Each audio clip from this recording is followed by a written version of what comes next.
Hey everybody, this is PJ Riley from Lancaster Archery. We are in our pro shop today. Got kind of a fun video.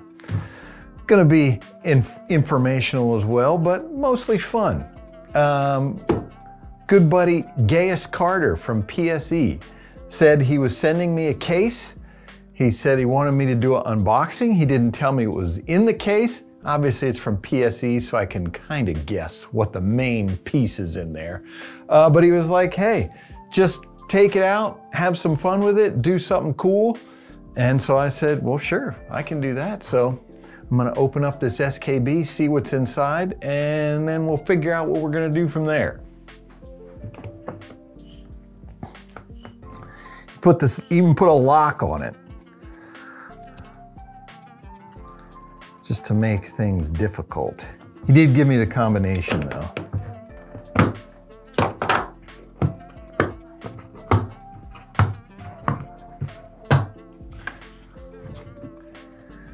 All right.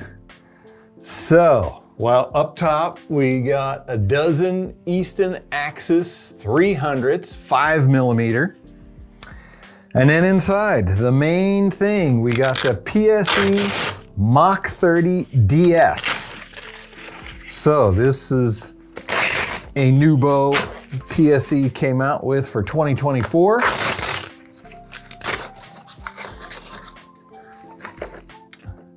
And he's already even got me set up with the HHA. That's gonna be the Tetra Rise, I believe, the 2-pin version. We got a QAD Ultra Rest Integrate, the MX. Got our peep sight. It's got D-loop on it, PSE stabilizer. Nice and light. So I'm gonna, Gaius, it looks like Gaius has everything set here. And Gaius Carter, if you don't know him, he's won Reading, shot 900 in Vegas, dude knows his bows. But anyway, sorry Gaius, I'm gonna just check through everything, check the center shot, check our poundage, timing, everything. We're gonna paper tune this. And then I think let's try shoot. So this is a 30-inch bow. Normally when I'm hunting, I'm shooting longer bows. However, this year I did choose to hunt with a shorter bow. So I'm gonna set this up. I'm gonna try and shoot fixed blade broadheads at long distance. I'm not sure what distance. We'll have to see what distance we can get outside. But fixed blade broadhead. So that's typically what's gonna be the hardest to tune, right? So let's see if we can do it. We've got the Easy 220 system to work with on here. Let's just set it up and see what we can do. All right, so we have the EC2 cam here, which maxes out at 30 inches draw on this bow. Gaius already has me set in the B position, which is 29.5. That's gonna work good. So I am gonna check the cam timing, and I'm also gonna check knock pinch. Since this is 30-inch bow, I'm going 29.5 inches. I'm about basically maxing this string angle out. Just want to check to see if I have to retie this. We'll check the center shot later, which may say that I have to retie the D-loop. But while I'm at it, if I don't have to change it, I'm gonna check for knock pinch. So what we're just gonna do is put a knock in there. Then we can do two things at once here.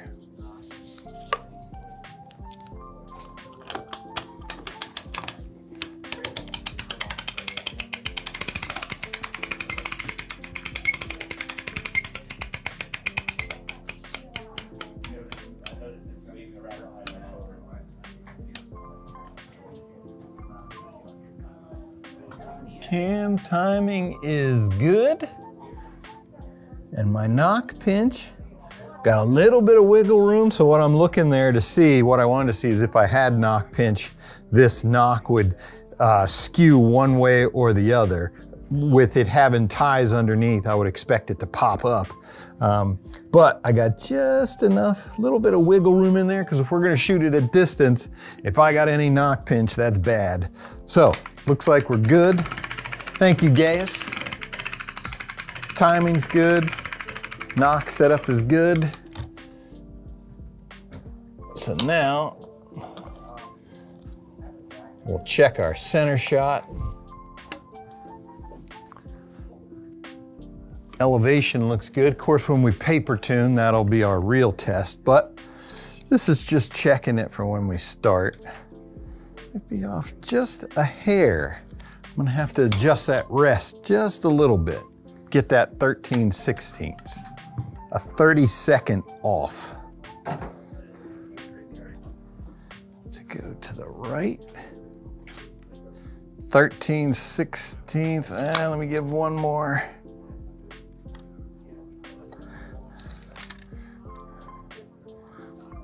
There we go.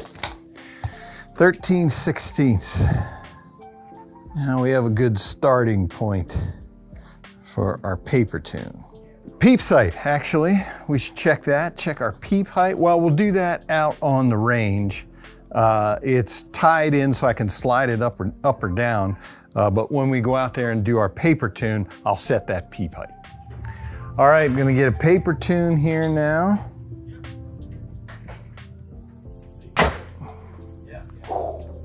Perfect.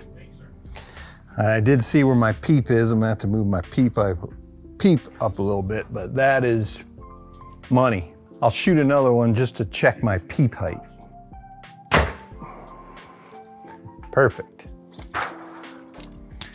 All right, so now what we're gonna do, we gotta go outside because we gotta shoot a broadhead.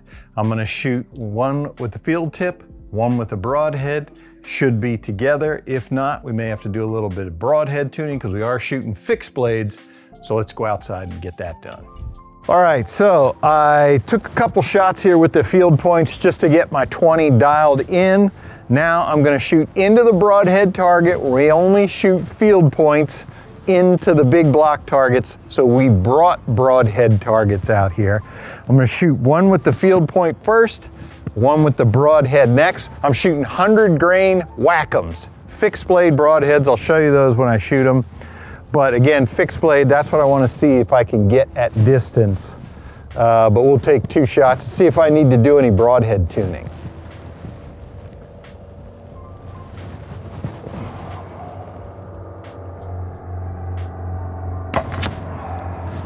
Okay, you can see right there, 3 blade. Let's see what we can do.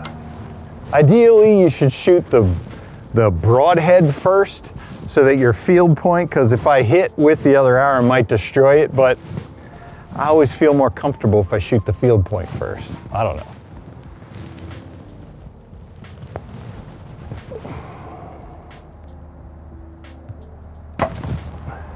Let's see where it hit. All right, that's what we wanted to see right there.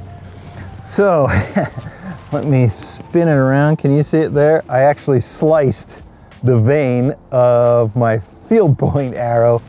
So yeah, I'm gonna say these are hitting on. Now, both of them are to the right. That's just a sight adjustment. But what I was trying to get was to see if my broadhead arrow hits with my field point, which it does, so I'm not changing anything yet. You know, once I shoot at distance, things may change a little bit. We don't know that, but 20 yards, I'm calling that good if I'm cutting the vein here. All right, so what we gotta do here is we are at 4:15. It's gonna be dark here. The sun's basically gone, it's cloudy. So we're gonna run out of light here anytime. So we're gonna come back tomorrow and we're gonna get our sight tape set. Gonna shoot it at distance, make sure we're sighted in, and then we're gonna do something cool for a max distance. Again, I'm not sure how far we can get. It's gonna be somewhere 80 to 100 yards, we're thinking. And I got an idea for that that's gonna be cool, pertaining to something that I'm gonna be doing in the future. So we'll come back out tomorrow and we'll get that squared away. All right, we're back now. It is the next day, even a little bit colder, which is nice. But now I'm gonna get my sight tape here. So I'm gonna start the sight in process for that. We're already sighted in, just gotta get the sight tape.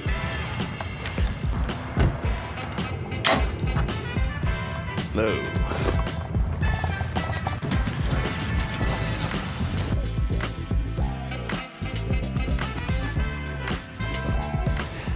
right in the dot. All right, this is 60 yards right here. It's like 2 yards off. Pushed it right. I think that height is good. Oh, that felt pretty good. Oh yeah, that's a 10. All right, so this was my first shot. This was my second. My pin was sitting down there. This was the third. Like I mentioned, I kicked out to the right, but my height is good. And then this is the last one. So I think my mark is good for 60. So now we can put on our sight tape, and then we can see how far we can get for our special challenge I'll tell you about in a second. All right, so we got our 60-yard mark on here. We had our 20, got our 60, and with the HHA Tetra Rise, it's super easy when you use their setup tape. So I am at position 44 on the setup tape. So that means I go to the sight scales that come with the sight, and I just go to number 44. And you got some other setup tapes here, so you can even check it just to double check. I look down here, I line up 0, which is my 20, and I can see that position 44 is right at 60 yards. So I know that's the right tape. So I'm gonna put that on the spare wheel, get that on my sight there. Probably take a shot or two just to double check it, make sure it's right, and then I'll tell you what our special fixed blade broadhead challenge is gonna be. All right, so we are ready to do our fixed blade broadhead challenge. And what we've got picked out for this is I've figured out that I can get 100 yards. So we're gonna shoot 100 yards with a fixed blade broadhead at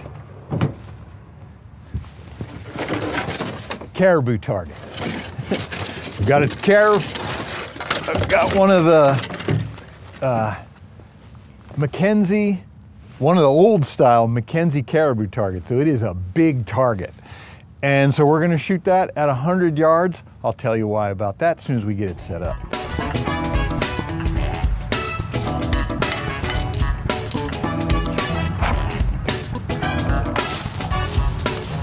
All right, fixed blade, 100 yards at the caribou. Why are we doing this?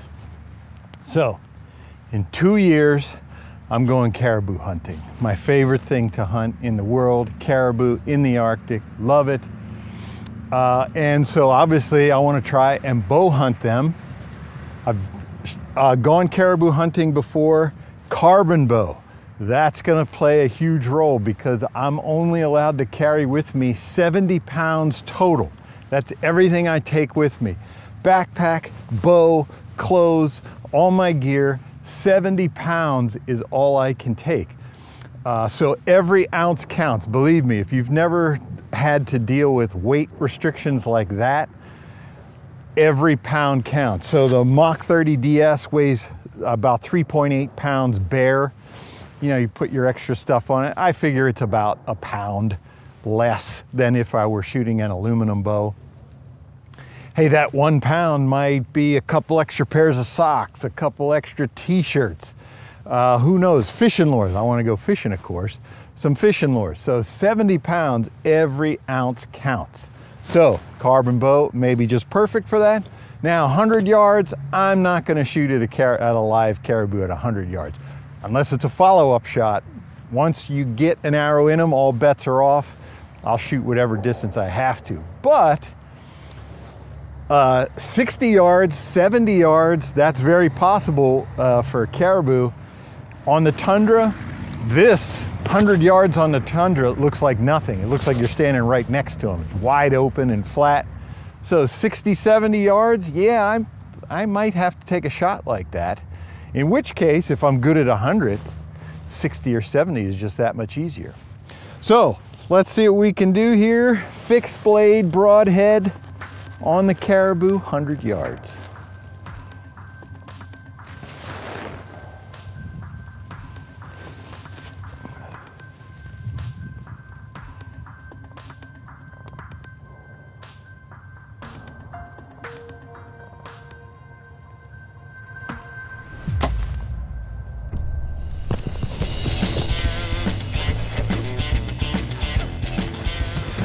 That's a 10 ring. That is absolutely the perfect shot.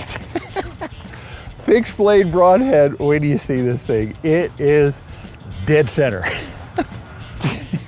It's right in there. How about that for shot of the week? Yeah, hey, any of you folks who follow Shot of the Week, you know, my record of hitting 12s, and that's 50 yards and in, is not that great. 100 yards, wait till you see this shot. PSE, Mach 30, DS, Gaius Carter sent this to me and just said, hey, open box, take it out, have some fun, do something cool with it. I think that's pretty cool. Let's go check it out. Look at this. Boom. 100 yards.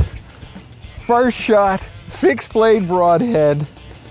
And can I pull this out now so that everybody can see the fixed blade broadhead as it comes out of the target?